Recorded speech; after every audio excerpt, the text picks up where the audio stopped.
ముందుగా తండ్రి అయిన దేవునికి మన ప్రభువైన యేసుక్రీస్తు వారి యొక్క ఉన్నతమైన నామాన అందరికీ శుభవందనాలు తెలియజేసుకుంటున్నాను. ఇప్పటికే చాలా లేట్ అయింది. కొన్ని విషయాలు మనం తెలుసుకునే ముందు చిన్న ప్రార్థన చేసుకుని వాక్యభాగంలోకి వెళ్దాం. చిన్న ప్రార్థన. మహాపరిశుద్ధుడా, మహోన్నతుడా, మహాగణుడా, మమ్మల్ని మిక్కిలిగా ప్రేమించిన మా ప్రియ పరలోకమందున మా తండ్రి, మీ శ్రేష్టమైన నామానికి స్తుతులు చెల్లించుకుంటున్నాం తండ్రి.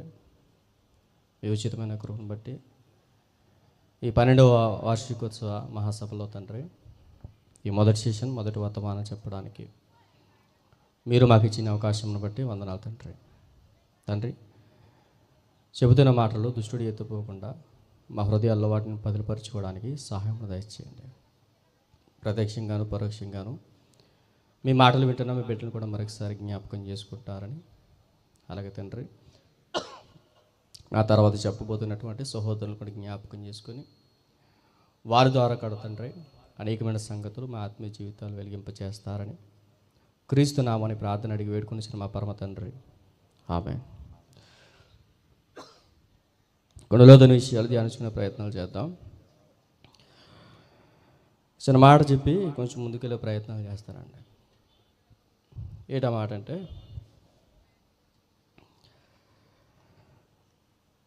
సినిమా హాల్లో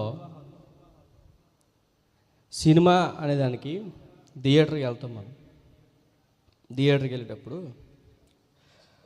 దానికి కొన్ని షోలు ఉంటాయి. Morning show, benefit show, matinee show, night show. మిమ్మల్ని అడుగుతున్నా, షో ఏదైతే ఉందో 11 గంటలకి సినిమా స్టార్ట్ అవుద్ది అని అనగానే మనం ఎన్ని గంటలకు వెళ్తాం చెప్పండి? టికెట్ దొరుకుతుందా దొరకదా అని పరుగులు తీసేవారు సొసైటీలో ఉన్నారా లేరా చెప్పండి? త్వర సమాధానం చెప్పండి. ఎంత విచిత్రంగా ఉందంటే,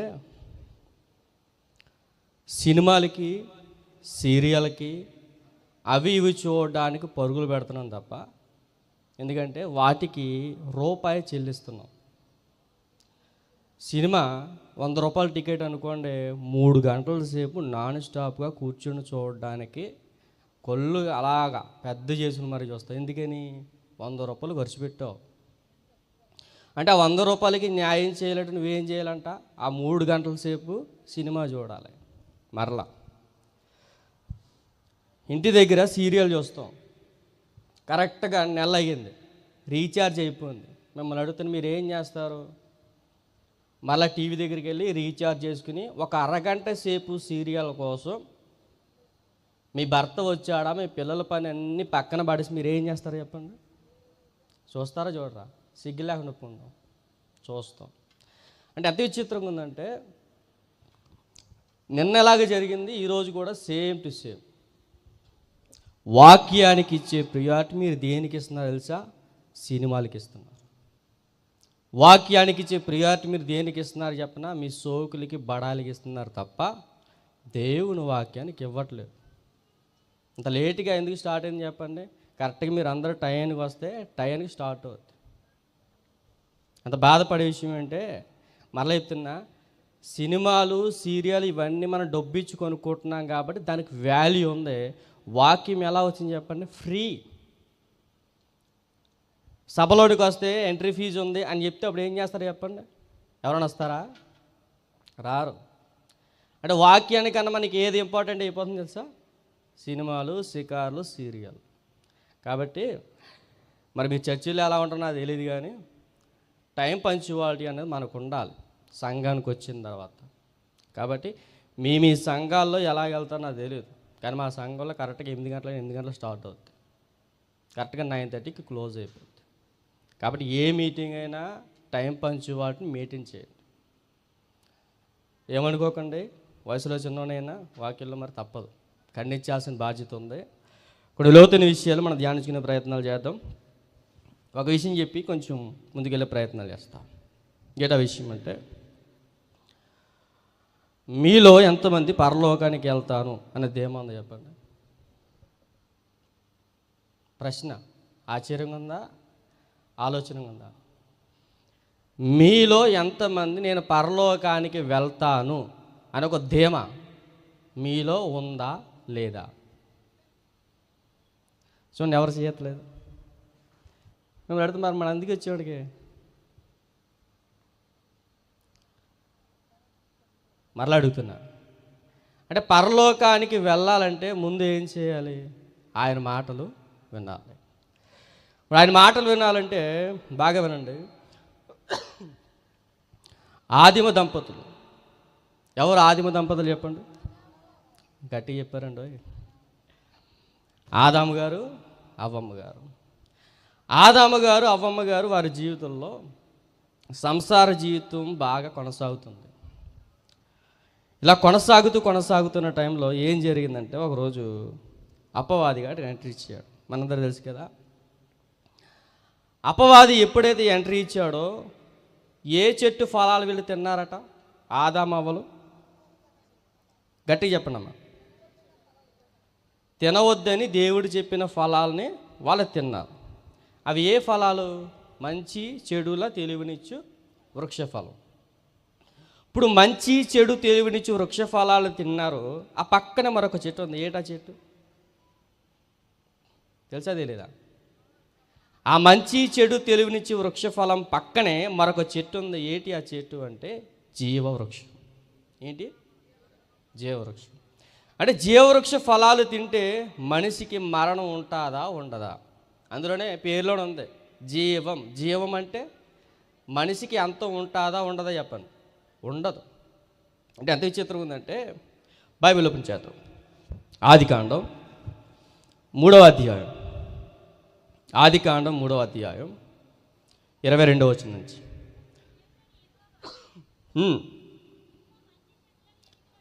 అప్పుడు దేవుడని యెహోవా, ఇదిగో మంచి చెడ్డలను ఎరుగునట్లు ఆదాము మనలో ఒకని వంటి వాడు ఆయను.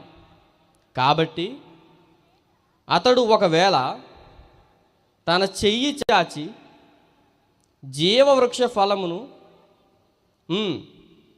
తిని నిరంతరము జీవించినోమని దేవుడని యెహోవా అతడు ఏ నేల నుండి తీయబడును దాన్ని సేద్యపరచుటకు ఏదేను తోటలో నుండి అతనిని పంపివేశాడు. బాగా వినండి. కొన్ని లోతైన విషయాలు మాట్లాడుకునే ప్రయత్నాలు చేద్దాం. ఈ ఆదాము అవ్వ వీళ్ళిద్దరు దాంపత్య జీవితంలో ఒక పక్కన మంచి చెడులు తెలివి వృక్ష ఫలం కనబడుతుంది, మరొక పక్కన జీవవృక్ష ఫలాలు ఉన్నాయి. పేరులోనే ఉంది మంచి ఏంటి చెడేంటి. ఆ వృక్ష ఫలం తింటే సొసైటీలో కూడా మంచి అంటే ఏంటి చెడు అంటే ఏంటి కూడా విషయాలు గ్రహించే తత్వం మనుషులుగా ఉందా? మనకు ఉందా లేదా చెప్పండి. ఉంది. ఇది మంచి, ఇది చెడు. అలాగే ఎప్పుడైతే వీళ్ళ మంచి చెడుల తెలివినిచ్చి వృక్ష ఫలాలు ఎప్పుడైతే తిన్నారో దేవుడు అన్నాడట, అమ్మో ఈ ఆదాముకి అవ్వమ్మకి మంచి చెడు ఏంటి తెలిసింది. ఒకవేళ ఈ పక్కనే కనబడుతున్న జీవవృక్ష ఫలాన్ని తింటే వీళ్ళు ఏమవుతారు? నిరంతరము జీవిస్తారు. అంటే నిరంతరం జీవించేటువంటి ఆ తత్వం, ఆ ఫ్రూట్ ఎక్కడ ఉందంటే ఆ పక్కన వాళ్ళకి కనబడుతుంది. అందుకని దేవుడని యెహోవా ఏం చేశాడంటే వీరిని ఏదేను తోటలో నుంచి బయటికి గెంటేశాడు.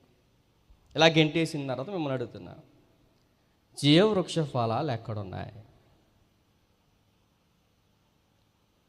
ఇప్పుడు మంచి ఏంటి చెడు అంటే ఏంటి తెలిసిన విషయంలో జీవవృక్ష ఫలాలు మిమ్మల్ని అడుగుతున్నా. చెట్టు అంటే ఎలా ఉండనే చూపించలేను, కానీ ఆ జీవవృక్ష ఫలాలు తింటే మనకి మరణం అనేది వస్తుందా రాదా? రాదు. ఇప్పుడు ఆ జీవవృక్ష ఫలాలు ఆదాము అవ్వలు తిన్నారా తినలేదా చెప్పండి? తినలేదు. మిమ్మల్ని అడుగుతున్నా, మీలో ఎంతమంది తినడానికి ఆసక్తి కలిగి ఉన్నారు? Thank you. ఈరోజు జాగ్రత్తగా వినండి, తిందాం. ఏంటి జీవవృక్ష ఫలాలు? ఓపెన్ చేద్దాం బైబిల్. 24 వచ్చింది త్వరగా. అప్పుడు ఆయన ఆదామును వెళ్ళగొట్టి ఏదేను తోటను తూర్పు దిక్కిన కెరూబులను జీవవృక్షమునకు పోవు మార్గమున కాచుటకు ఇటు అటు తిరుగుచున్న ఖడ్గజ్వాలను నిలవబెట్టును. బాగా వినండి. ఈ కెరూబులు ఎవరైతే ఉన్నారో కెరూబులు ఖడ్గజ్వాలను ఏదేను తోటలో ఉన్నటువంటి ఆ జీవవృక్ష ఫలం దగ్గరికి ఏ మనుషుడు రాకుండా ఏం చేశాడంటే దేవుడు సెక్యూరిటీ గార్డ్ని పెట్టాడు. ఈ సెక్యూరిటీ గార్డ్ని ఎప్పుడైతే పెట్టాడో, సెక్యూరిటీ గార్డు పెడితే మేము అడుగుతున్నా, ఆ చెట్టు ఫలాలు ఎవరైనా తినగలరా అంటే తినలేరు. సుమారుగా కొన్ని సంవత్సరాలు అయిపోయింది. నోవాహు గారి జలప్రళయం ఎంతమంది గుర్తుంది చెప్పండి? నోవాహు గారి జలప్రళయం గుర్తుందా? ఇటువైపు ఎవరు లేదనుకుంటా, తెలియదు అనుకుంటా మీకు. నోవాహు జలప్రళయంలో సుమారుగా కొన్ని లక్షల కోట్ల మంది ఏమైపోయారంటే జలప్రళయం కొట్టుకుని పోయారు. మరలా ఎంతమంది రక్షింపబడ్డారు? థ్యాంక్ యూ అమ్మ. ఎంతమంది? 8 మంది. అంటే 8 మంది రక్షింపబడ్డారు. మిగిలిన జనాంగం ఏమైపోయారు? జలప్రళయం కొట్టుకుని పోయారు. ఇప్పుడు జలప్రళయంలో కొట్టుకుని పోయిన దాంట్లో ఆ ఏదేను తోటలో ఉన్నటువంటి ఆ జీవవృక్ష ఫలాన్ని కూడా దేవుడు ఏం చేశాడంటే తీసుకుని పోయాడు. ఎక్కడికి? ఆ జలప్రళయం. ఇప్పుడు ఏం మిస్ అయింది మనకి? భూమి మీద జీవవృక్ష ఫలము ఉందా లేదా? లేదు. ఎక్కడికి వెళ్ళిపోయింది చెప్పండి? నోవాహు గారి జలప్రళయంలో కొట్టుకుని పోయింది. మిమ్మల్ని అడుగుతున్నా, అంటే భూమి మీద తినలేని జీవవృక్ష ఫలం మరి మనం ఎక్కడ తింటాం? వాక్యం ద్వారా వింటాం. థ్యాంక్ యూ అమ్మ. తీద్దాం, బైబిల్ ఓపెన్ చేయండి త్వరగా. సామెతల గ్రంథం 3వ అధ్యాయం 11వ వచనం నుంచి. నా కుమారుడా, యెహోవా శిక్షను తృణీకరించవద్దు, ఆయన గద్దింపునకు విసుకవద్దు. తండ్రి తనకు ఇష్టుడైన కుమారుని గద్దించు రీతిగా యెహోవా తాను ప్రేమించు వారిని గద్దించును. ఆగుదాం. నా కుమారుడు యెహోవా శిక్షను తృణీకరించకు, ఎందుకంటే ఆయన గద్దింపుకు విసుకవద్దు. మీ పిల్లలు ఉన్నారు కదా ఇంట్లో, మన ఇంటి దగ్గర పిల్లలు ఉంటారు. మన పిల్లల్ని మనం ఏం చేస్తాం? కొన్నిసార్లు తప్పు చేసినప్పుడు గద్దిస్తామా గద్దించమా? గద్దిస్తాం. ఒక్కొక్కసారి మన చేతిలో ఏది ఉంటే అది కొడతాం. ఎందుకని? వాడు మన మాట వినడం లేదని. ఇప్పుడు వాడు మన మాట వినడం లేదు, మనం ఏం చేస్తున్నామంటే వాడికి శిక్షకు గురి చేస్తున్నాం. ఎందుకంటే రేపు పొద్దున్న వాడు మన మాట వింటాడని. ఎందుకు వాడు మన మాట వింటాడని? ఎందుకంటే వాడి క్రమశిక్షణలో పెరిగితే వాడు మనం ఏం చేసాడు చెప్పనా? క్రమశిక్షణలో పెంచిన వారిగా ఉంటాం. ఆయన మంచి మాట అంటున్నాడు, నా కుమారుడా యెహోవా శిక్షను తృణీకరించవద్దు. అంటే మనకు కూడా దేవుడు ఏం చేస్తాడంటే కొన్నిసార్లు లెంపకాయలు వేస్తాడు. ఎందుకు లెంపకాయలు వేస్తాడు? ఎందుకంటే నువ్వు సరి అయిన గాడిలో దేవుని ఎడల భయభక్తులు కలిగి చూపించకపోతే, అలా పక్కకి వెళ్ళిపోతే, ఎందుకు అలా పక్కకి వెళ్ళిపోయినా ఏం చేస్తాడు చెప్పండి? మరలా సెట్ అవ్వడానికి లెంపకాయ వేస్తాడు. ఎందుకని? మరలా భక్తి జీవితంలో కొనసాగుతామని. కింద కూడా చూడండి, తండ్రి తనకి ఇష్టుడైన కుమారుని గద్దించు రీతిగా యెహోవా తాను ప్రేమించు వారిని గద్దించును. మిమ్మల్ని అడుగుతున్నా, మీలో ఎంతమందికి మా కుటుంబంలో శ్రమలు వచ్చాయి, శోధనలు వచ్చాయి, మేము ఎలా ఎదరి వెళ్తున్నప్పుడు మా ఎదరి యాక్సిడెంట్ అయిపోయింది, మాకు అవ్వలేదని మీలో ఎంతమందికైనా ఆ అనుభవాలు ఉన్నాయా? అందరికి అర్థమవుతుందా? మరొక మాట చెప్పనా? అందరికీ ఎగ్జాంపుల్, అందరికీ వర్తిస్తారు. కరోనా వచ్చింది. కరోనాలో పెట్టెలు రాలిపోయిన జనాంగం ఉన్నారా లేరా? మరి మనం ఇంకెందుకు బతుకున్నాం?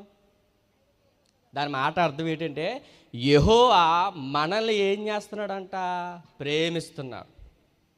ఎంత విచిత్రం ఉందంటే, తండ్రి తనకి ఇష్టుడైన కుమారుని గద్దింపు దేని ద్వారా ఇచ్చాడు మనకి? కోవిడ్ ద్వారా ఇచ్చాడు. ఆ కోవిడ్ ద్వారా ఇచ్చిన రీతిగా యెహోవా తాను ప్రేమించి వారిని ఏం చేస్తాడంట? గద్దించును. మిమ్మల్ని అడుగుతున్నా, ఆ గద్దింపునకు మనం ఏం చేయాలి? లోబడాలి.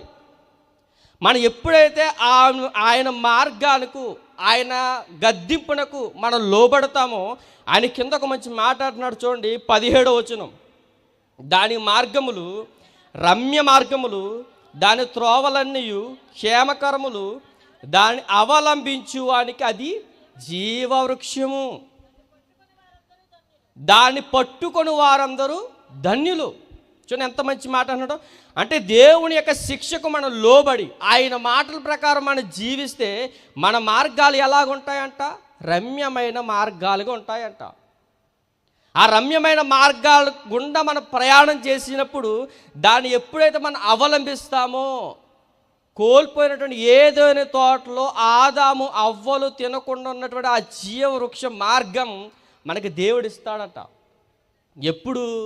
ఆయన మాటలకు మనం విధేయత చూపించినప్పుడు.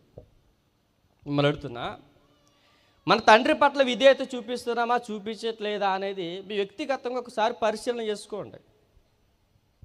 ఎందుకంటే నా వ్యక్తిగతం నాకు పర్సనల్, మీ వ్యక్తిగతాలు మీకి.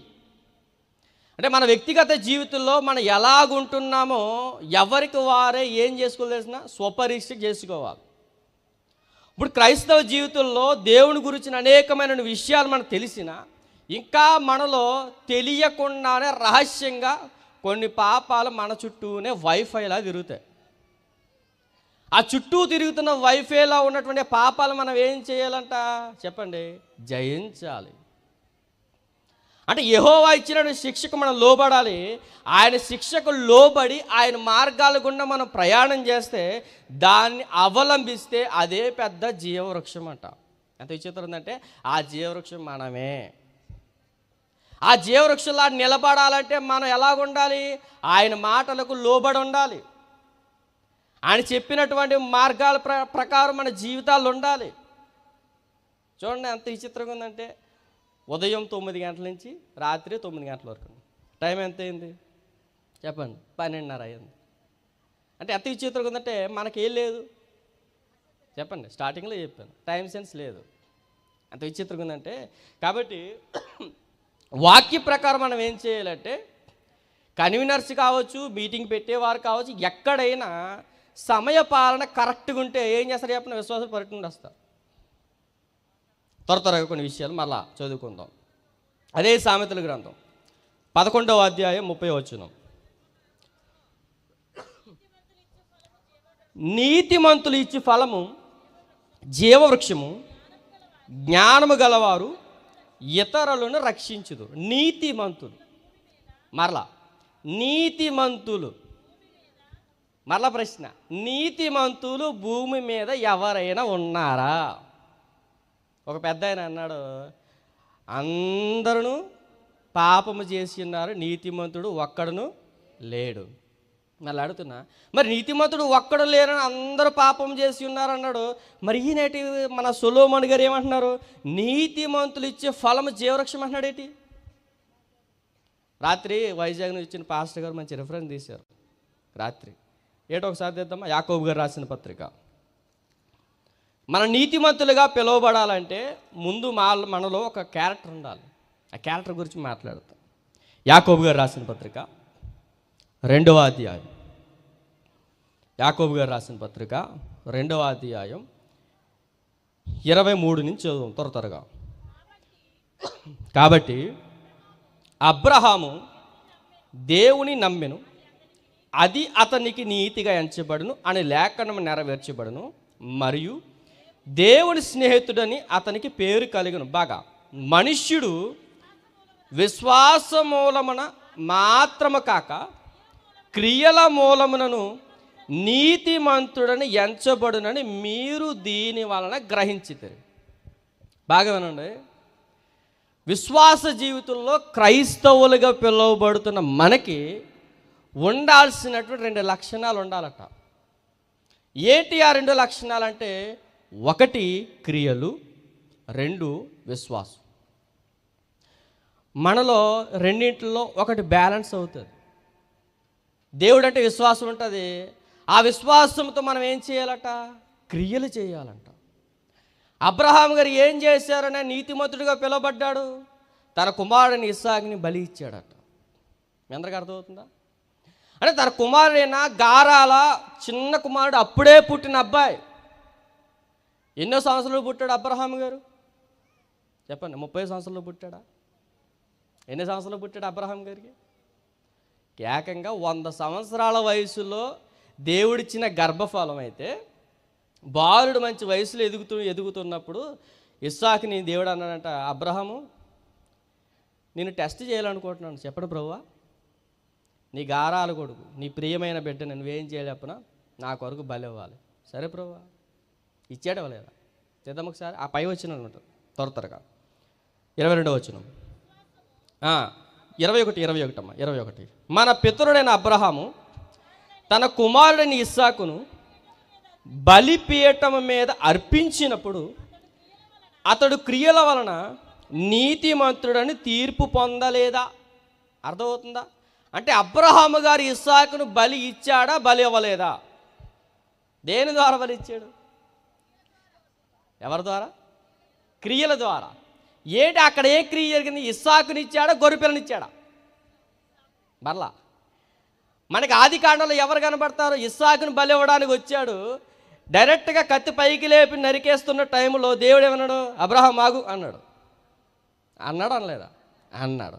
ఇప్పుడు అనగానే ఏం ప్రభువా ఎందుకు ఆపో అని అడిగాడట. ఏ లేదా అబ్రహాం, నేను పరీక్షను నువ్వేం చేసావురా? నెగ్గావు. దా నీ కుమారుని బదులు ఆ పక్కన పొదల్లో ఏముంది చెప్పనా? గొర్రెపిల్ల ఉంది. ఆ గొర్రెపిల్లని తీసుకొచ్చి ఏం చేయి? బలి.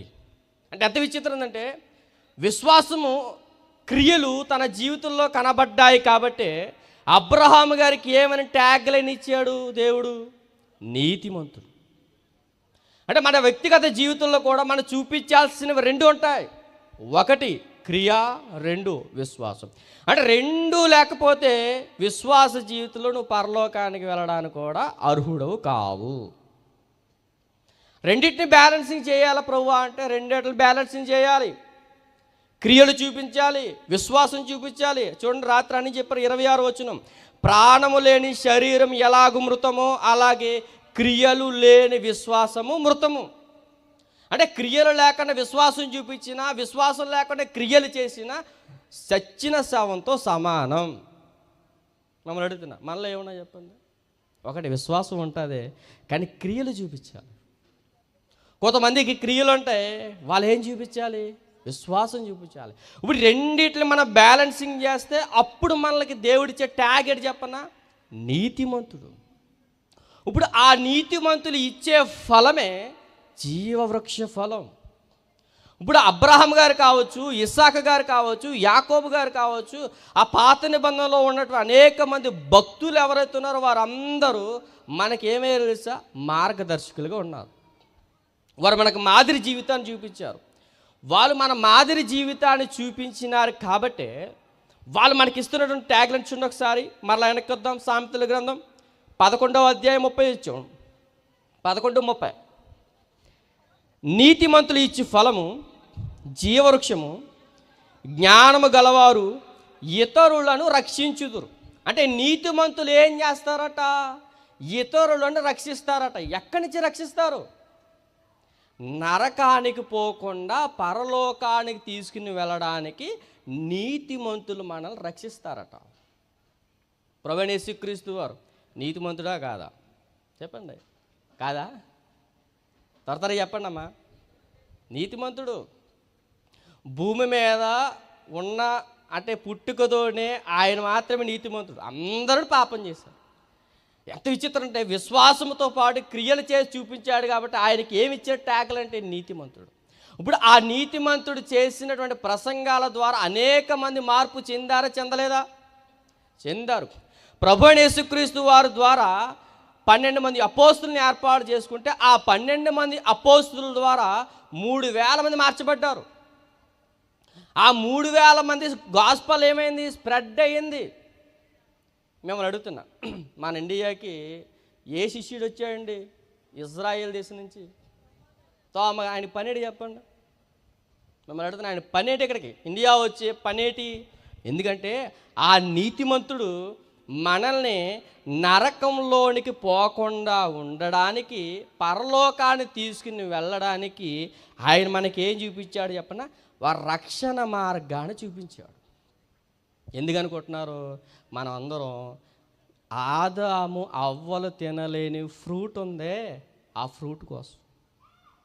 త్వరగా మరికొన్ని విషయాలు. సామెతల గ్రంథం 15వ అధ్యాయం ముగించుకుందాం త్వరగా. సామెతల గ్రంథం 15వ అధ్యాయం 4 నుంచి త్వర చూద్దాం. సాత్వికమైన నాలిక జీవవృక్షము, ఆత్మకు భంగము కలుగును. సాత్వికమైన నాలుక జీవవృక్షం.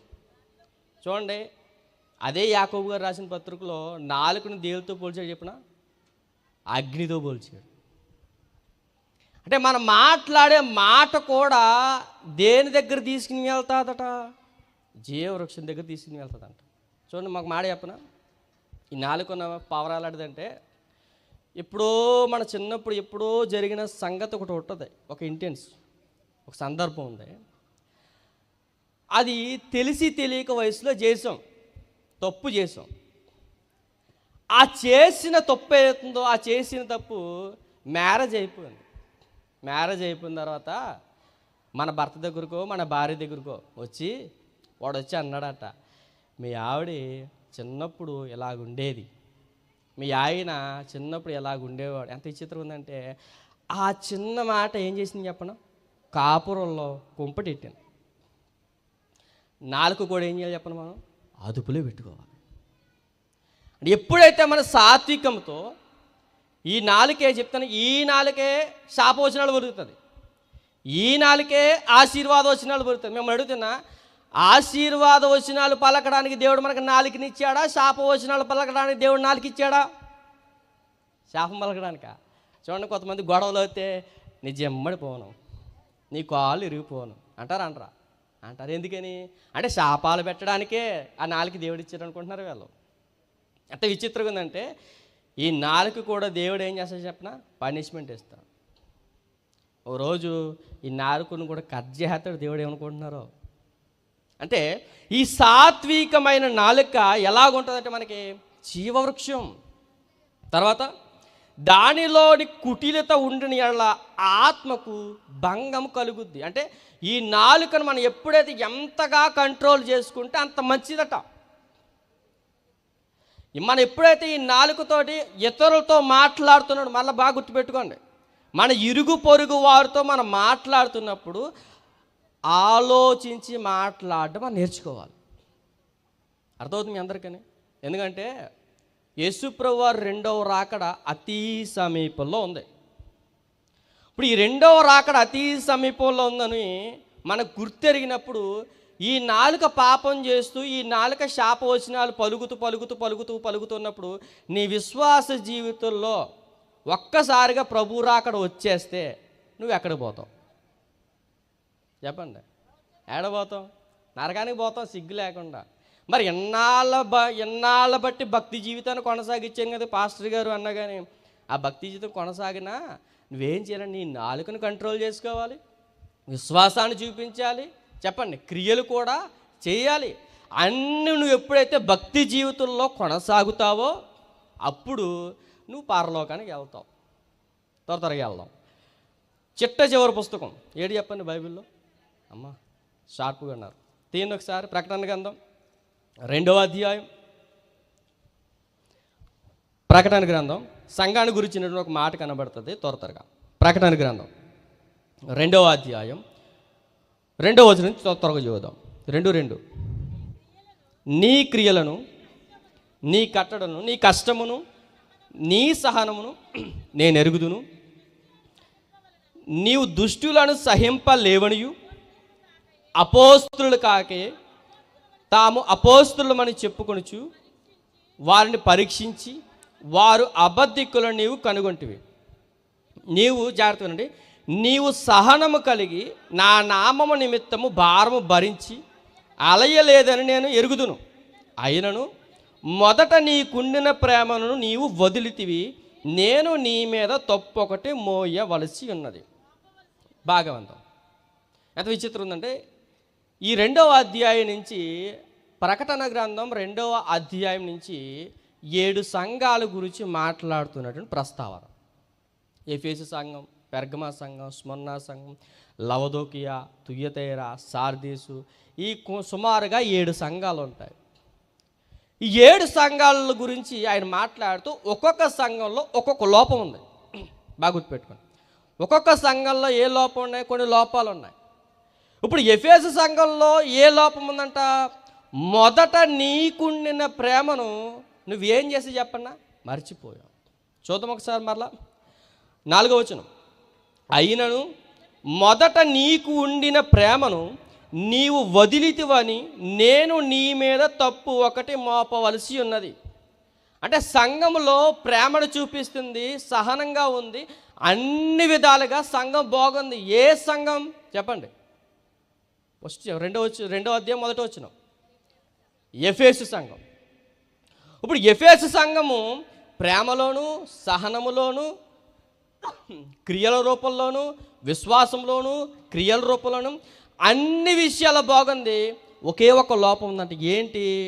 మొదట్లో ఉన్న ప్రేమట చూడండి, సంఘంలోనికి వచ్చినప్పుడు ఉన్న ప్రేమ ఏమైపోయింది చెప్పనా? ఉండి కోల్దు కాస్త కాస్త తగ్గిపోతుందంట. ఇలా తగ్గిపోతుంది. ఆ మొదట్లో ఉన్న ప్రేమను మరలా ఏం చేయాలట? తిరిగి రప్పించుకో. నువ్వు ఎప్పుడైతే తిరిగి రప్పిస్తావో అప్పుడు నీకు ఒకటి ఇస్తాను. ఏంటి? 7వ వచనం, చెవి గలవాడు ఆత్మ సంగములతో చెప్పుచున్న మాట వినుగాక.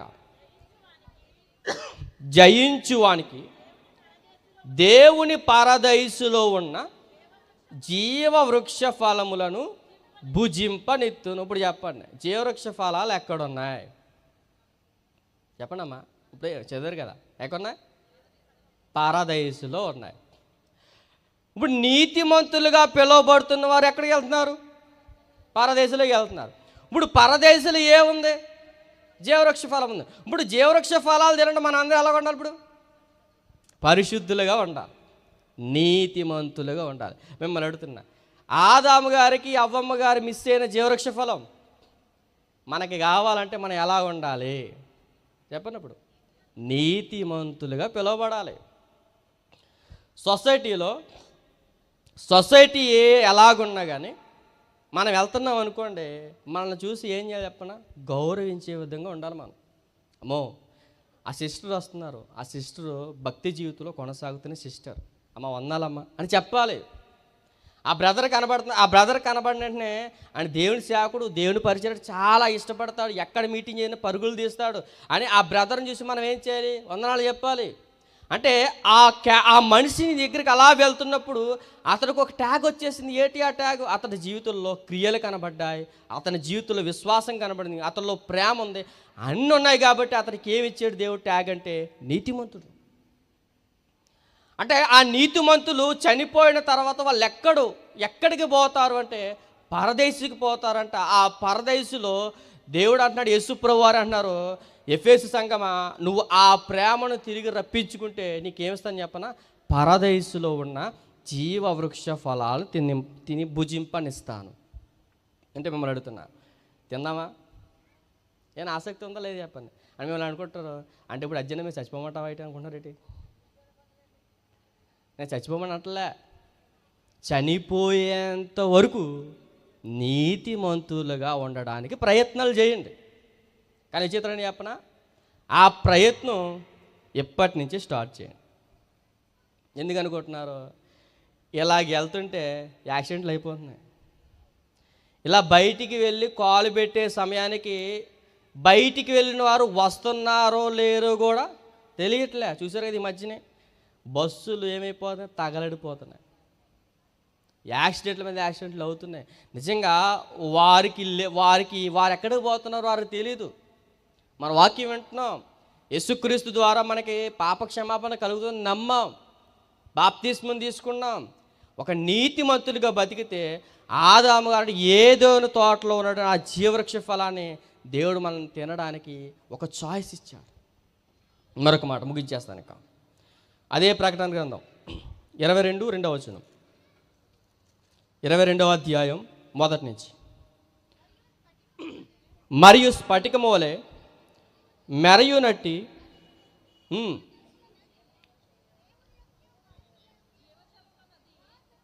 చదవండి పర్లేదు, నేను మరలా చదువుతున్నాను, జాగ్రత్తగా ఉందాం. 22 మొదటి నుంచి నేను చదువుతాను, మీరు గట్టిగా చదవకండి.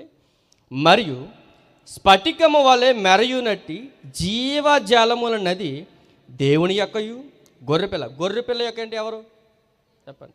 ప్రభువైన యేసుక్రీస్తు. దేవుడు అంటే తండ్రి అయిన దేవుడు. ఇప్పుడు తండ్రి అయిన దేవుని యొక్కయు గొర్రెపిల్ల యొక్కయు సింహాసనము నద్దు నుండి ఆ పట్టణపు రాజవీధి మధ్యన ప్రవహించుట ఆ దూత నాకు చూపాను. అంటే జీవజల నది అంట.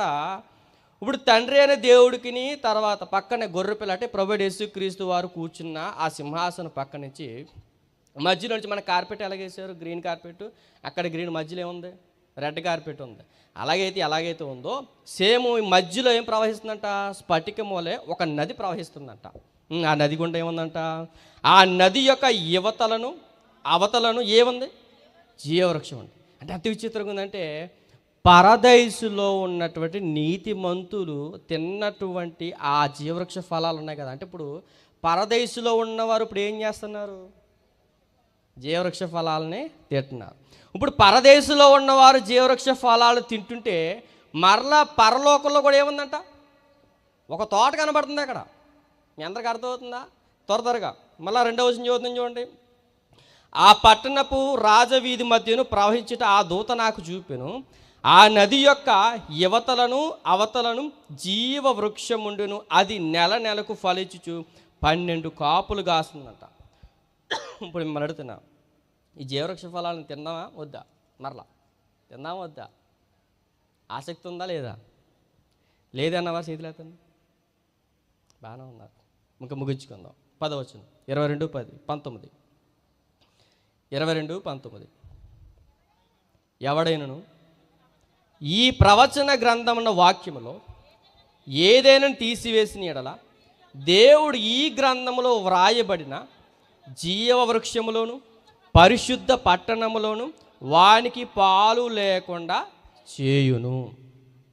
అంటే పరిశుద్ధ గ్రంథం ప్రకారం మనం ఎప్పుడైతే జీవిస్తామో, మనం ఎప్పుడైతే నీతిమంతులుగా పిలువబడతామో, మనం ఎప్పుడైతే ఆధ్యాత్మిక జీవితంలో పరిశుద్ధులుగా మనం ఎప్పుడైతే నిలబడి, ఆ నీతిమంతుడు మరలా చెప్తున్నానండి, ఒక నీతిమంతుడు వెలిగిన తర్వాత ఈ నీతిమంతుడు ఏం చేస్తాడని చెప్పడం? అనేక మందికి వెలుగునిస్తాడు.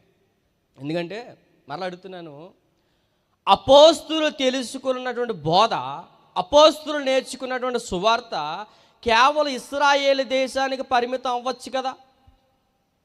ప్రపంచాన్ని ఎందుకు స్ప్రెడ్ చేయాలనుకున్నారు అంటే, ప్రభువైన యేసుక్రీస్తు వారు ఎలాగైతే పునరుద్ధానమందు పరలోకానికి వెళ్ళిపోయాడో మనకు కూడా అటువంటి జీవితమే ఉంటుంది. ఈ బాడీ ఏదైతే ఉందో, బాడీ భౌతికంగా మరణించినా ఆత్మకి ఏ లేదంట? చావు లేదు.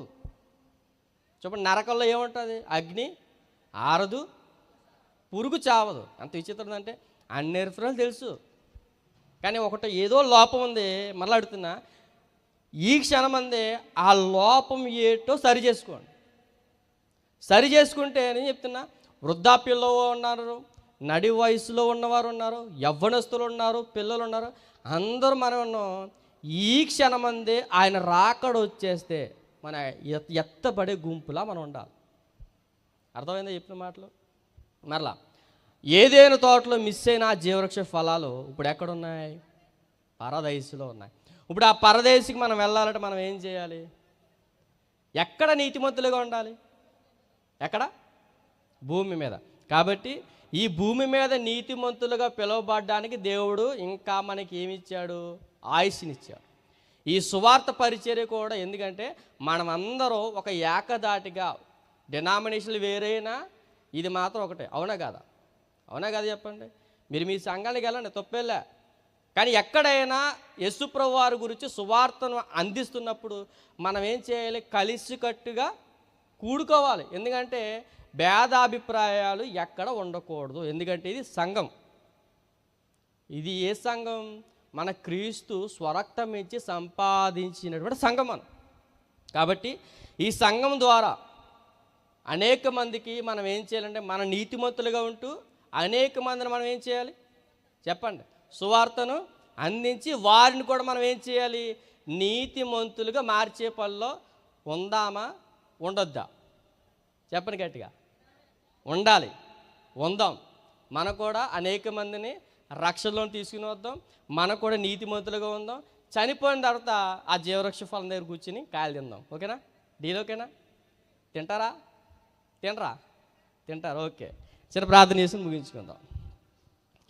మహాపరిశుద్ధుడా, మహోన్నతుడా, మహాగణుడా, మమ్మల్ని మిక్కిలిగా ప్రేమించిన మా ప్రియ పరలోకమందున మా తండ్రి, మరొకసారి తండ్రి మీ సన్నిధిలో ఈ విధంగా ఆదాము గారు అవ్వమ్మ గారు చేసినటువంటి చిన్న పాపానికి తండ్రి, ఏదైనా తోటలో జీవవృక్ష ఫలాన్ని మీరు వేసినప్పుడు, ఎప్పుడైతే తండ్రి ఆ జీవవృక్ష ఫలం పక్కనే ఉన్నటువంటి మంచి చెడులా తెలివినిచ్చి వృక్ష ఫలాన్ని ఎప్పుడైతే తిన్నారో, ఒకవేళ వీళ్ళు కూడా జీవవృక్ష ఫలాన్ని తిని నిరంతరం జీవిస్తారేమో అని తండ్రి మీరు కెరూబులను దేవదూతలను కాపలా కాశారు తండ్రి. మరి నోవాహు గారి జలప్రలయంలో కొట్టుకుపోయిన ఏదైనా తోట, అందులో కూడా తండ్రి జీవవృక్ష ఫలం చెట్టు కూడా ఉండొచ్చు. ఏది ఏమైనా ఆ జీవవృక్ష ఫలం ఎక్కడ ఉందని మేము వెతుకులాడుతుంటే తండ్రి నీ దగ్గర ఉందని మాకు తెలిసింది తండ్రి. ఆ జీవవృక్ష ఫలాన్ని తినడానికి తండ్రి మేము పరిశుద్ధులుగా ఉండాలని మరొకసారి మీ దేన సేవకుడి ద్వారా మాట్లాడారు. నిమిత్తం మీకు వందనాలు తండ్రి. మేము చేసినటువంటి పాపాలను ఒప్పుకుంటున్నాం. ఒకవేళ తండ్రి తెలిసి తెలియక మీ యందు భయభక్తులు లేకుండా దారి తప్పిపోయి ఉంటే, ఎవరినైనా తండ్రి మేము దూషించిన, మా నాలుక ద్వారా తండ్రి ఎవరైనా శపించిన తండ్రి మమ్మల్ని క్షమించండి. ఒకవేళ తండ్రి మా జీవితంలో విశ్వాసం ఉండి క్రియలు లేకుండా, క్రియలుండి విశ్వాసం లేకపోయిన తండ్రి ఆ రెండింటిని తండ్రి మేము బ్యాలెన్సింగ్ చేసుకుంటూ కడ వరకు మా జీవితంలో తండ్రి నీతిమంతులుగా పిలువబడడానికి మమ్మల్ని ముందుకు తీసుకుని వెళ్ళండి. ఏది ఏమైనా మా జీవితంలో తండ్రి మీరే మార్పు తీసుకున్నాండి. ఇప్పటివరకు చాలా ఓపికగా మీ మాటలు విన్నా మీ బిడ్డలను జ్ఞాపకం చేసుకోండి. వారి ఆధ్యాత్మిక జీవితాన్ని ఇంకా మెరుగుపరిచి ఈ చివరి గడియలో మేము ఉన్నాం తండ్రి. ఎప్పుడు నీ కుమారుడు వస్తాడో కూడా మాకు తెలియదు తండ్రి. నీ కుమారుడు వచ్చేంత వరకు మాలో ఏ దోషము లేకుండా తండ్రి మేము పవిత్రులుగా బతకడానికి మీరే మాకు తోడుగా నీడగా ఉండి నడిపిస్తారు. అలాగే తండ్రి ఈ 2 రోజుల సభలు కండక్ట్ చేసినటువంటి జాన్సన్ అని వారి సంఘాన్ని జ్ఞాపకం చేసుకోండి. వీరి ద్వారా కూడా తండ్రి అనేక మంది ఆత్మలను పట్టుకుని తండ్రి సంఘములో సత్యవాక్యాన్ని వినిపిస్తూ వారి కుటుంబాలని మీ చేతులకు అప్పగిస్తున్నాం తండ్రి. ఇంకా నా తర్వాత మాట్లాడబోతున్న అన్ని వాళ్ళని కూడా జ్ఞాపకం చేసుకోండి. మీ కృపను బట్టి అన్ని విధాలుగా మీకు లోబడుతూ మీకు మహిమార్థంగా మిగిలినటువంటి సెషన్లో కూడా తండ్రి జరిగిస్తారని కోరుకుంటూ క్రీస్తు నామని ప్రార్థన అడిగి వేడుకునిచ్చిన మా పరమ తండ్రి. ఆమేన్. అందరికీ వందనాలండి.